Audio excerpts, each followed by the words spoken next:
हरियाणा में बीजेपी की खट्टर सरकार की पता नहीं युवाओं के साथ क्या दुश्मनी है।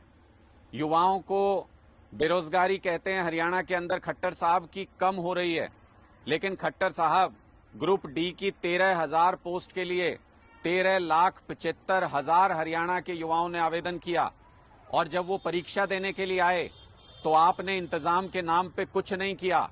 ना उन बच्चों को सेंटर तक आने के लिए बसें उपलब्ध हो पा रही हैं, ना साधन उपलब्ध हो पा रहे हैं, ना परीक्षा सेंटरों पे सही इंतजाम है, ना बच्चों के नजदीक में परीक्षा सेंटर दिए, आपने दूर दूर परीक्षा सेंटर दे दिए हैं।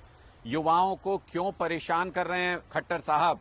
आप तो कहते थे बेरोजगारी की दर घट गई है, फिर एक ग्रुप डी की पोस्ट के लिए 1,000 युवा क्यों आवेदन कर रहे हैं? अगर उनके पास और रोजगार के अवसर उपलब्ध होते तो वो ये आवेदन नहीं करते। आप अगर देखेंगे तो 500 रुपए आपने रजिस्ट्रेशन फीस लिया एक एक बच्चे से, सीईटी का जो भी एग्जाम दे रहे हैं।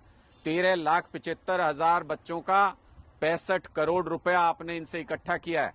जब आप इनसे दसियों करोड़ रुपया, सैकड़ों करोड़ रुपया इकट्ठा कर रहे हैं तो फिर आप इनके लिए बसों का इंतजाम क्यों नहीं कर सकते?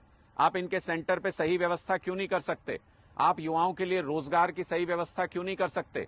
ग्रुप सी की जो आपने भर्ती निकाली थी, जिसके लिए परीक्षा ली थी, वो आधार में अटक गई है, उसका भी कुछ पता नहीं है क्या होने जा रहा है।